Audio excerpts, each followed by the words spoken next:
Okay, gonna do a quick video on this, and it's got shit all over it, so I apologize as far as this. But I'll get it, if you want it, we'll get it pulled out of here and fully tore down, and then another video done on it. It's out of a 66 CJ5, and I actually didn't even think I had this one still, but I do, so that's great.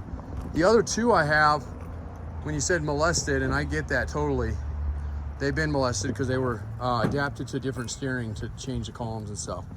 So they're hacked up in the center here. So this one's not molested. It's in really good shape. There's no modifications that I've seen that was done to this Jeep. It had the Buick V6 in it. That's what those motor mounts are for. If you have a 4-cylinder in yours, it's pretty easy to swap those over. If you have a good set on yours, you can use those. If not, I can see if I can find you a set. They do brace this part here. It's an area that's prone to cracking. And this one, I don't know if this one ever did crack before they braced it. It doesn't look like it. It looks like they possibly fixed it before. You can see a little fish plate here and then here. And that's the weak point on these. If you're looking at this frame, you're not the customer I'm referring to in this. It doesn't mean it's sold or anything, so you definitely give us a call.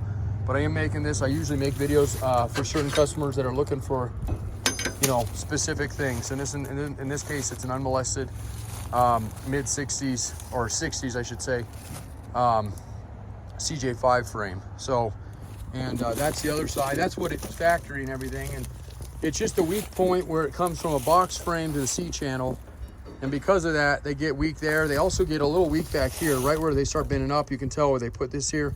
You can grind that out if you don't want it. Although, what I would suggest doing to anybody who has one of these and has it down to this point, and this is obviously a beautiful frame. There's not a bit of cancer, rust, or anything like that on it.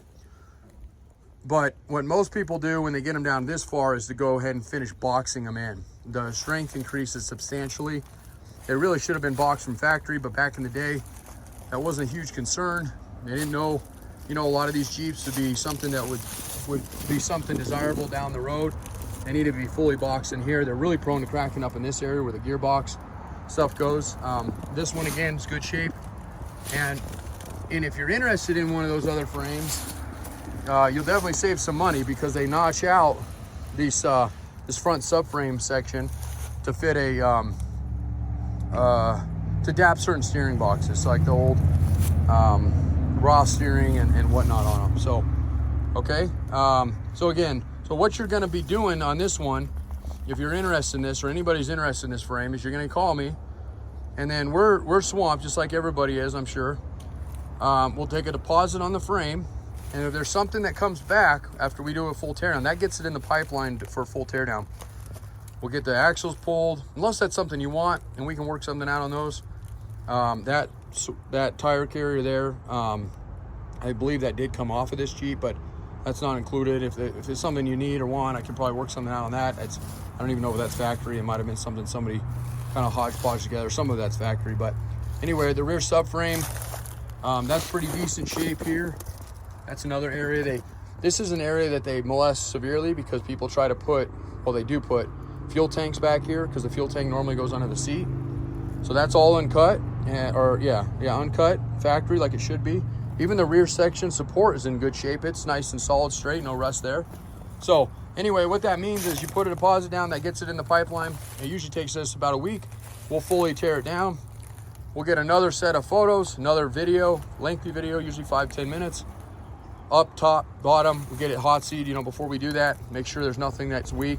Normally we scope our frames. This one's not needed because there's really nothing to scope. You can see inside of this frame real easily. Sorry, I'm fighting a really bad cold right now.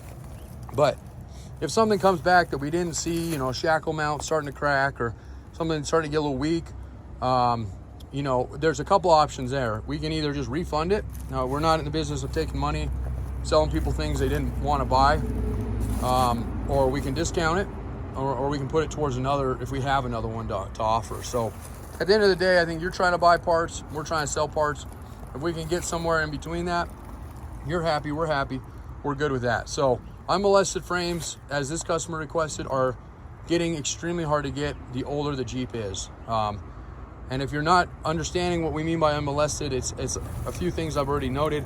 One is this rear section. That would be like if that had that modification done for the fuel tank. You know, some people might say that was an upgrade. And on all honesty, maybe it is. But to a rebuilder, a classic restoration shop, which we really go after the OEM stuff, that's a molested frame for us, you know. So we're not going to try to buy that kind of stuff because it really deteriorates the value of the overall Jeep. Again, the steering. You know, I mean, there's 100 reasons why this steering setup, the way they did these old steerings, is not the best.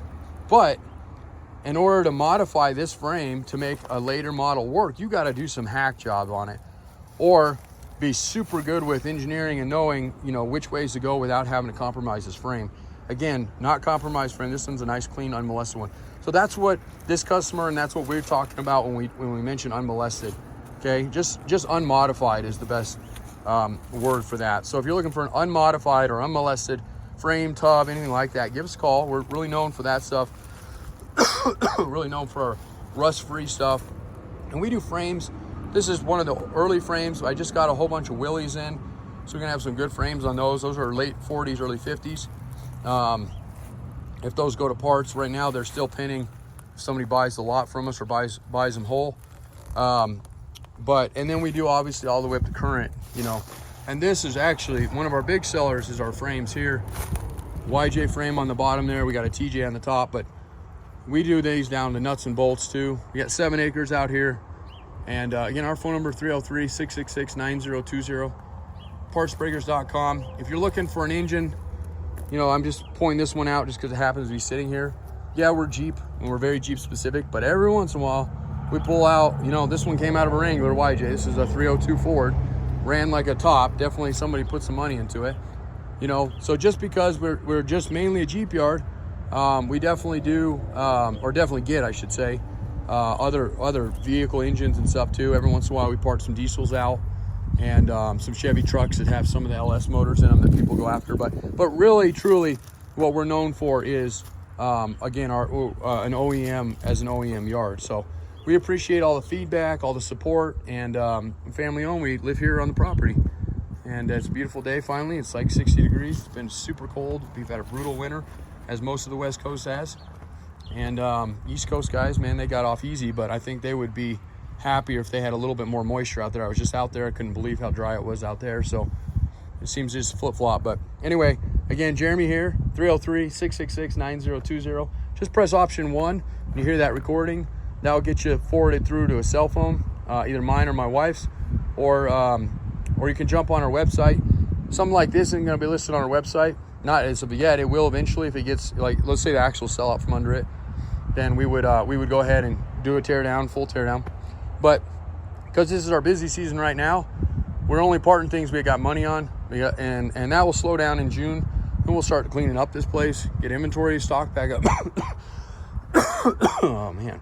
And go from there. But yeah, you'll see a lot more inventory posted always in the fall months. That's our slow season. So, and fall months meaning basically August through about November and half of December. And then we get busy again December through about June, and we're to our neck in work, which is great, which is where right now.